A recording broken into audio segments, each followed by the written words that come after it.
let's bring this back to Plato. Plato's not worried about that because he doesn't think that all people are equal. He doesn't believe in democracy. He thinks schools should sort people into social classes.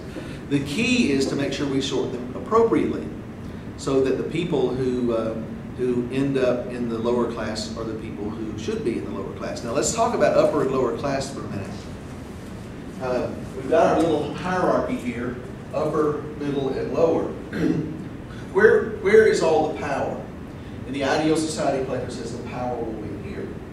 So where's all the money? Well, our natural response will be, of course, here. This is the upper class. They're the ones who have all the money. But from Plato's view, that's not how it should work. Why? Remember Plato's theory of reality. He doesn't believe the material world is ultimately real. It's not what matters. These are people who know that. If you really value money, what does it say about you? That you're not one of these people, that you're probably one of these people.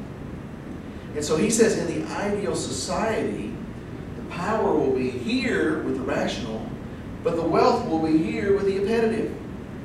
The low class will be the rich, and the upper class will be the poor. Why?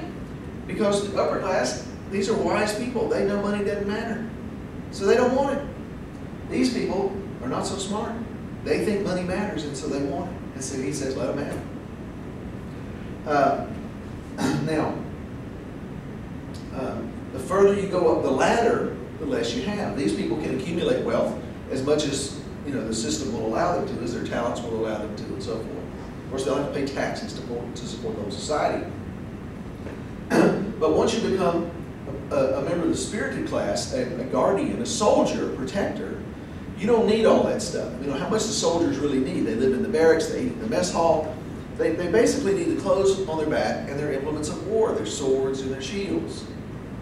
And then, once a person gets up to here, you don't need the sword and shield anymore because you got these people to protect you, and so you give it all up, and all you basically have is your clothes. These are people who are, it's a small group of very smart, very virtuous, poor people who run the society. And they do it not because they want power or money, but because they feel an obligation to help make society a better place. If you'll remember the allegory of the cave, these are people who have made it out of the cave. They have seen the beyond. They've seen the truth. And now they are helping run society because of a sense of duty, not because they want money or power or any of those kinds of things. In fact, one of the best indicators of who should not rule would be to look at their attitude toward wealth. Anybody who is grasping for wealth should not be allowed to vote.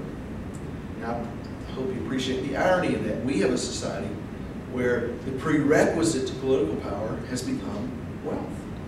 In order to get elected to national office, you have to have the money to get TV ads, airtime, hire staffs, all that kind of stuff. If you're poor or even middle class, you can no longer get elected to national office. In fact, it's very rare that a middle class person can get elected to state office anymore.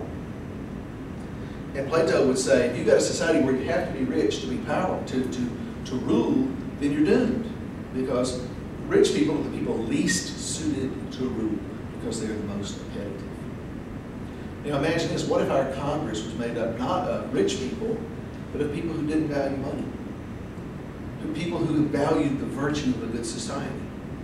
Would they make different decisions than those that they make? I think quite likely they would. So anyway, so we've got this issue of creating a good society, identifying who should rule and who should work and who should protect. Schools play a central role in that.